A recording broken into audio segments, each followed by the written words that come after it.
Hello dear students. आज का जो ये लेक्चर होगा इसमें हम आपको पायरोफाइट सेकंड जो हमारे डिवीज़न है प्लांट लाइक प्रोटिस्ट जो है इनकी फोटोसिंथेटिक प्रोटिस्ट जो है इनकी सेकंड जो बड़ी ग्रुप जो डिवीज़न है डाइनोफ्लैगेलेट्स।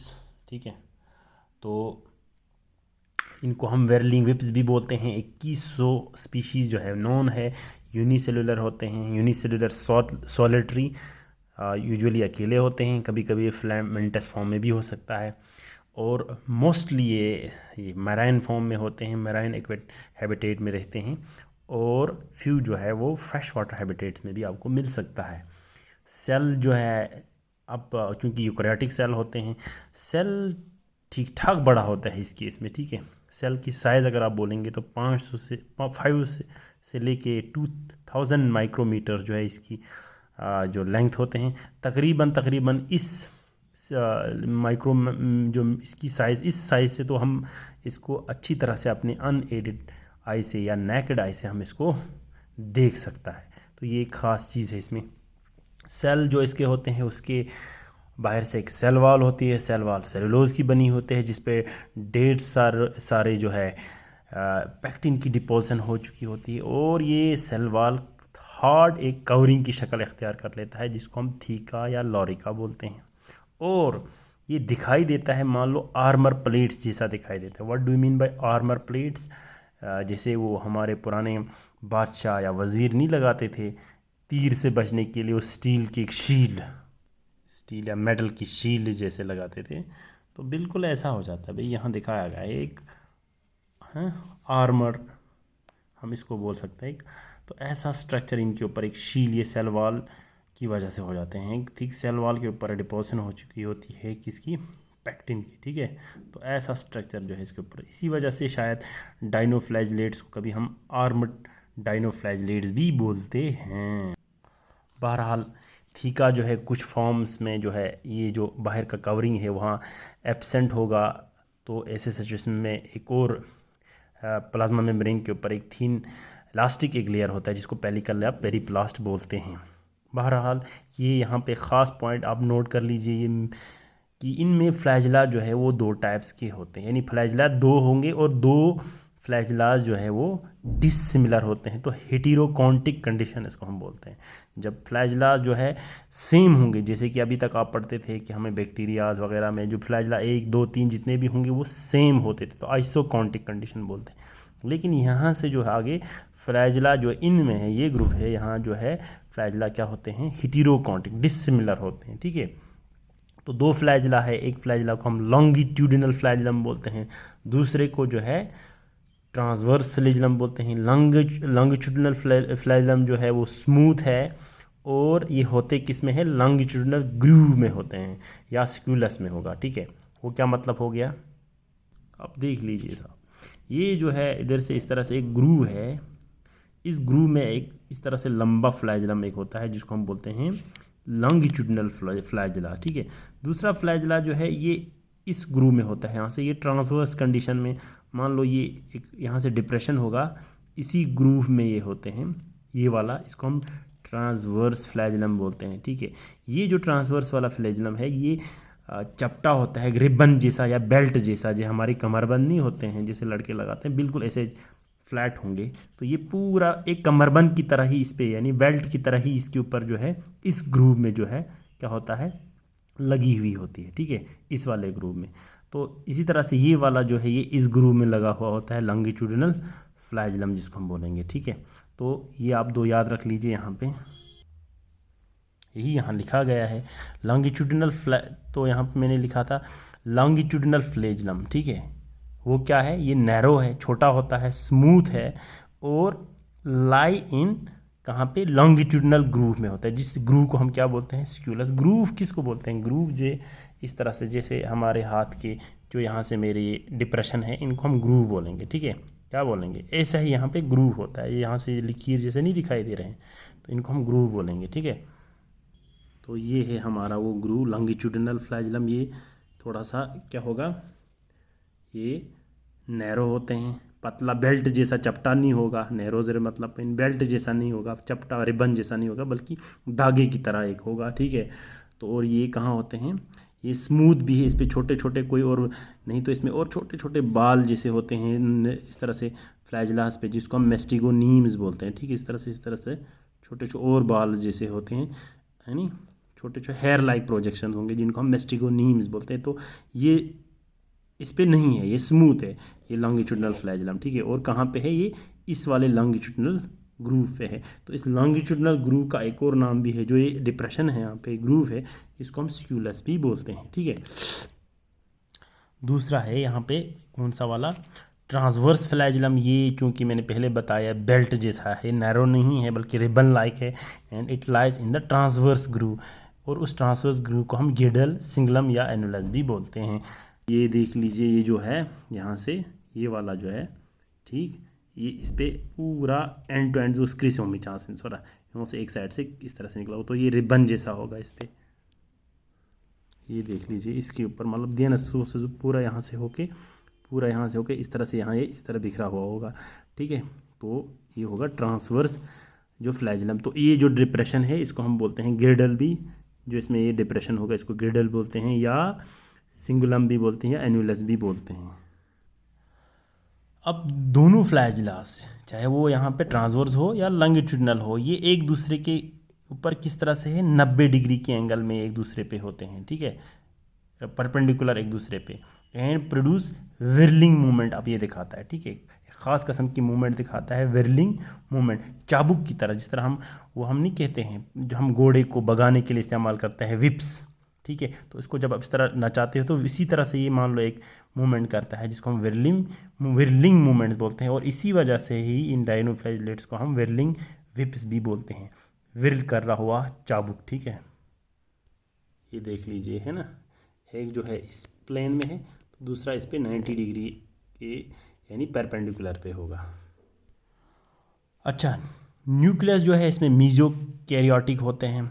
मीजोकैरियोटिक मतलब हो गया कि पूरा यूकैरियोटिक भी आप नहीं बोलेंगे। क्यों नहीं बोलेंगे, क्योंकि इनमें क्या होता है कि जो इसका डीएनए है वो सिकुड़ा हुआ होता है, कंडेंस हुआ होता है, लेकिन उनमें हिस्टोन प्रोटीन्स नहीं होते हैं, नॉन हिस्टोन प्रोटीन्स होते हैं। क्योंकि क्रोमोसोम को, डीएनए को क्रोमोसोम बनाते वक्त उसको कंडेंसेशन के लिए हिस्टोन प्रोटीन्स जो है इस्तेमाल होते हैं यूकैरियोट्स में नॉर्मली। तो इस केस में वो हिस्टोन प्रोटीन्स एब्सेंट है, इसलिए ना इसको हम प्योर यूकैरियोटिक भी नहीं, प्रोकैरियोटिक भी नहीं, बल्कि मीजोकैरियोटिक टर्म जो है इस्तेमाल यहाँ किया गया है।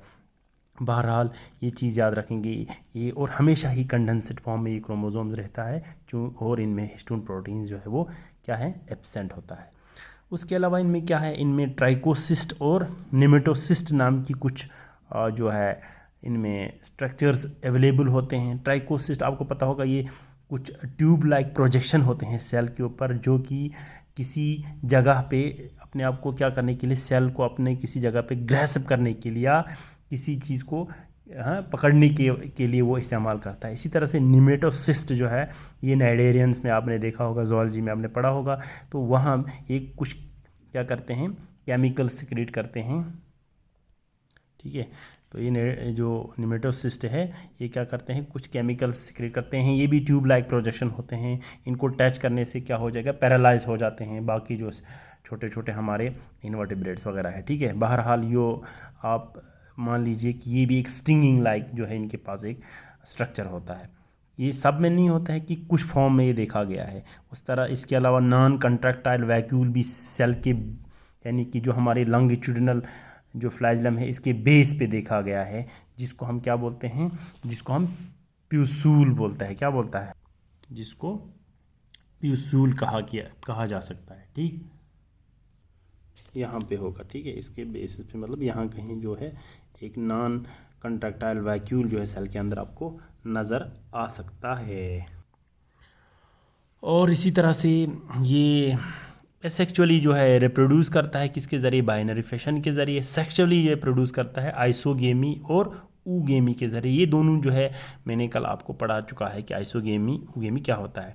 न्यूट्रिशन फोटोसिंथेटिक है ऑब्वियसली, और जो इनके प्लास्टिड्स होते हैं, क्रोमेटोफोर होते हैं, उनमें आपको chlorophyll A, chlorophyll C, beta carotene, डाइनोजेंथिन, उसके अलावा फाइलोजेंथिन और पिरिडिन टाइप की पिगमेंट्स आपको नज़र आएंगे। रिजर्व फूड मटेरियल में कार्बोहाइड्रेट और ऑयल होते हैं।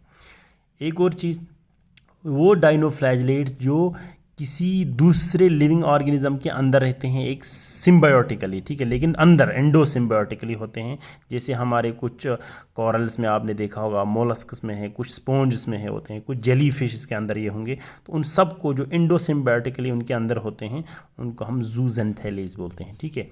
उसके अलावा डाइनोफ्लैजिलेट्स जो होते हैं ये बायोल्यूमिनेसेंट, कुछ जो है स्पीशीज़ इनके क्या हैं, बायोल्यूमिनेसेंट है या फोटोरिसेंट है। मतलब ये इनको जो ही टच करेंगे आप तो ये ग्लो होता है, जिस तरह से हमारे घड़ियों में नहीं होता है कुछ वो शब चराग जिसको हम बोलते हैं, जो ग्लो होता है रात को या लाइट से जब हम थोड़ी देर के बाद बाहर लेंगे तो वो क्या होना स्टार्ट करते हैं, वो ग्लो होना स्टार्ट करते हैं। तो ऐसे जो प्रोडक्ट ऐसे सब्सटेंस को या ऐसे एनिमल्स को जो ग्लो होता होगा उनको हम बायोल्यूमिनेसेंट या फोटोरिसेंट इसलिए कहते हैं क्योंकि एक बायोकेमिकल इसके अंदर होता है। क्या होता है इनके अंदर एक केमिकल एक होता है जिसको हम ल्यूसीफेरिन बोलते हैं। क्या बोलता है, ल्यूसीफेरिन एक बायोकेमिकल इनके अंदर होता है जो ऑक्सीजन से रिएक्ट होने से, यानी यूं ही ल्यूसीफेरिन जो है ऑक्सीजन के साथ मिलता है इन प्रेजेंस ऑफ एक एंजाइम इनके अंदर होता है जिसको ल्यूसीफरेज बोलता है, तो वो बनता है ऑक्सील्यूसीफेरिन, ठीक है, ऑक्सील्यूसीफेरिन। तो ये नॉर्मल स्टेट में जब ये चला जाता है ऑक्सील्यूसीफेरिन तो ये जो एब्जॉर्ब्ड लाइट है वो वापस रिफ्लेक्ट कर दिया जाता है, ठीक है, समझ आया। तो ये क्या करेगा, ये उस लाइट को वापस कर देता है। तो अक्सर ब्राइट ब्लू ग्रीन लाइट की जो रेडिएशन है वो जो इसने एब्जॉर्ब किया था उसको वापस री इमिट कर देता है, ठीक है। गोनियोलैक्स और जिम्नोडियम जो है इसी तरह से ये जो है रेड टाइड नाम की एक फिनोमिनन जो है वो कराता है किसमें, हमारे सीज और ओशंस में, ठीक है। सम प्रोड्यूस कुछ ये टॉक्सिन्स प्रोड्यूस करते हैं हमारे वाटर बॉडीज़ में, जैसे कि सेक्सी टॉक्सिन या ब्रेवी टॉक्सिन होते हैं जो कि हमारे एक्वेटिक इनवर्टिब्रेट जो है उनमें क्या करते हैं, या वर्टिब्रेट जो है जो हमारे वर्टिब्रेट्स हैं उनकी क्या करता है, रेस्पिरेटरी फेलियर उनको होता है जब ये उनके अंदर चला जाएगा टॉक्सिन्स, ठीक है। तो ये हो गया चले साहब हमारा दूसरा ग्रुप। तीसरा ग्रुप इसमें आते हैं यूग्लिनोइड्स या यूग्लिनोफाइटा इनको हम बोलेंगे, ठीक है। तो डिवीजन यूग्लिनोफाइटा ये लास्ट हमारा ग्रुप है। इन पे जो हमारे फोटोसिंथेटिक प्रोटिस्ट्स हैं इसमें तकरीबन 1000 नॉन स्पीशीज़ जो है वो डिस्क्राइब किए गए हैं। मोस्टली जो इसमें हैं फ्रेश वाटर्स हैं, कुछ मैराइन भी होंगे। बॉडी जो है इनका स्पेंडल शेप्ड की होती हैं, आगे से इनका क्या होगा, स्पेंडल मान लो ऐसा होगा, ठीक है, इस टाइप की हो सकते हैं। तो इनका क्या होगा, एक साइड जो है इनका इंटीरियर एंड जो है इसका क्या होता है, ये थोड़ा सा चपटा हुआ होगा इस तरह से, और ब्लंट हम इसको बोलते हैं। और पोस्टीरियर इसका प्रॉक्सिमल जो एंड है वो क्या होगा, वो पॉइंटेड होगा, नोकीले इस तरह से हो सकता है, टॉप जैसा, ठीक है। सेल वॉल एब्सेंट है, ठीक है। और इसकी जगह क्या होगा, फ्लेक्सिबल एक पेलिकल मौजूद है प्लाज्मा मेम्ब्रेन के बाहर, ठीक है। एक और मेम्ब्रेन जो है और एक मटेरियल होगा जिसको हम पेलिकल बोलेंगे। ये पेलिकल जो है composed it is composed of obliquely running parallel strips जिनको हम मायोनीम्स कहते हैं, ठीक है, जो प्लाज्मा मेम्ब्रेन के ठीक ऊपर है, ठीक है। देख लीजिए साहब ये स्पेंडल शेप का, यहाँ से ये इंटीरियर एंड का ब्लंट है और पोस्टीरियर एंड इसका क्या है, ये पॉइंटेड है, ठीक है। तो ये क्या है, ये यूग्लिने का स्ट्रक्चर मैंने यहाँ दिखाया है आप लोग। तो इसके ऊपर जो प्लाज्मा मेम्ब्रेन के ऊपर सेल वॉल यहाँ मौजूद नज़र नहीं आएंगे आपको, बल्कि इसके ऊपर एक इलास्टिक एक लेयर होगा जिसको हम क्या बोलते हैं, एक पेलिकल बोलते हैं। तो इस पेलिकल्स की बहुत सारे स्ट्रिप्स देखो यहाँ से इस तरह से ओब्लिकली यहाँ है ना, इस तरह से लकीर की तरह इधर उधर हैं। तो इनको हम बोलते हैं मायोनीम्स। क्या बोलते हैं, मायोनीम्स, यही वहाँ लिखा हुआ था, ठीक है। स्ट्रिप्स हैं पैरेलल रनिंग स्ट्रिप जिनको हम बोलते हैं मायोनीम्स। तो यहाँ पे भी हेटेरोकॉन्टिक फ्लैजला है, 2 फ्लैजला होते हैं हेटेरोकॉन्टिक यानी डिसिमिलर है 2 फ्लैजला आपस में, और कभी कभी रेयरली ये नॉन मोटाइल भी हो सकता है। फ्लैजला जो है ये अपने बेसल बॉडी से निकल के आता है जिसको हम बेसल बॉडी को बेलफेरोफ्लास भी बोलते हैं, ये आगे पढ़ा चुका है आपको। और आगे जाके एक जगह जो है वो मिल जाता है, ठीक है, जहाँ पे क्या है, जहाँ पे एक और स्ट्रक्चर है जिसको हम बोलते हैं पैराफ्लैजुलर बॉडी। और ये पैराफ्लैजुलर बॉडी जो है ये फोटो सेंसिटिव होता है, यानी लाइट जो ही इस पर लगेगा तो एकदम सेंस करता है, यानी फोटो सेंसिटिव ये पैराफ्लैजुलर बॉडी होता है, ठीक।